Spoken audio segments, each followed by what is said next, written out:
আমরা এখন চলেছি বেলুড়ের উদ্দেশ্যে। কৃষ্ণনগর থেকে আমরা 11 জন মেয়ে মিলে সকাল ভোর 5টার সময় রওনা দিয়েছি।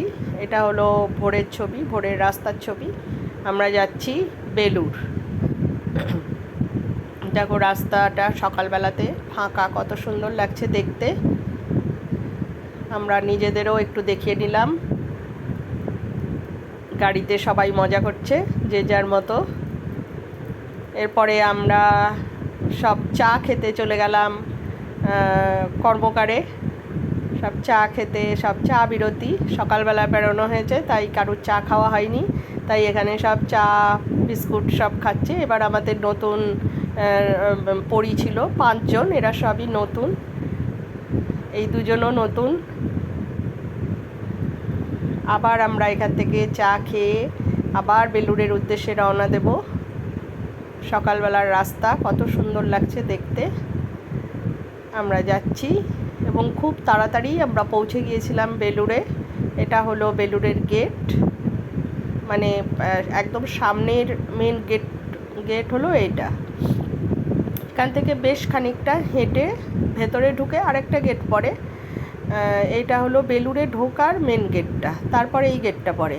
আমরা এখান থেকে হাঁটছি, আমাদের মাসিমা হাঁটছেন, আমাদের পরীরা সব সেলফি তুলতে ব্যস্ত, যে যার মতো সেলফি তুলছে।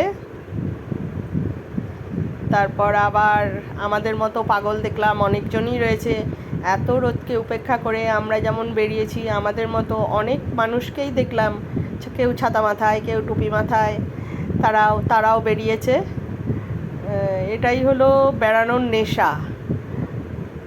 যাদের বেড়ানোর নেশা আছে তাদের কোনো কিছুই কেউ আটকে রাখতে পারে না। এটা হলো ভেতরে ঢোকার মেন গেটটা, ভেতরের বেলুড় মঠের ঢোকার যে গেটটা।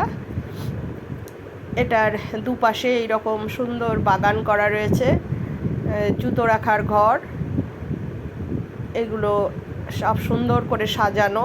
দেখলেই একটা স্নিগ্ধ শুভ্র একটা ভাব মনের মধ্যে আসে। এটা হলো বেলুড় মঠ। আমি অত ভালো করে ভিডিও করতে পারি না, তাও যেটুকুনি করতে পেরেছি, শুরু করেছি সবে।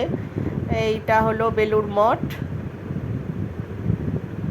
এখন বাজে বেলা 9:30। আমরা খুব তাড়াতাড়ি পৌঁছে গেছি কৃষ্ণনগর থেকে, খুব সুন্দরভাবে। কিন্তু রোদ উঠেছে ভীষণ ভীষণ ঝকঝকে রোদ উঠেছে। এটা হলো বেলুড় মঠের পেছন দিকটা, পাশ দিয়ে গঙ্গা গেছে। এটা বেলুড় মঠের পেছনের দিকটা। ভেতরে তো ভিডিও করা বারণ, তাই ভেতরের ভিডিও করতে দেয়নি। ভেতরে এবার পুরো ঠাকুর দর্শন করতে পেরেছিলাম। এর আগে আমি বহুবার গিয়েছি, কিন্তু ঠাকুর দর্শন করতে পারিনি। এটা গঙ্গার ধারটা। আমরা এখন সবাই বেড়াচ্ছি আর কি বেলুড় মঠে।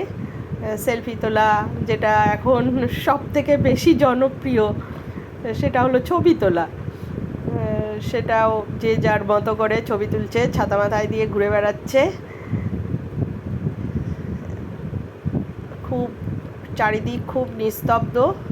এরপরে আমরা চলে এসেছি কুপন কেটে, ওখানে 11টা থেকে খাবার দেয়। কুপন কেটে লাইন দিয়ে আমরা চলে এসেছি খাবারের ঘরে। দেখো কত যত্ন করে ওরা খেতে দেয়। থালায় খিচুড়ি দিয়েছে, খিচুড়িটা একদম অমৃত। তার সাথে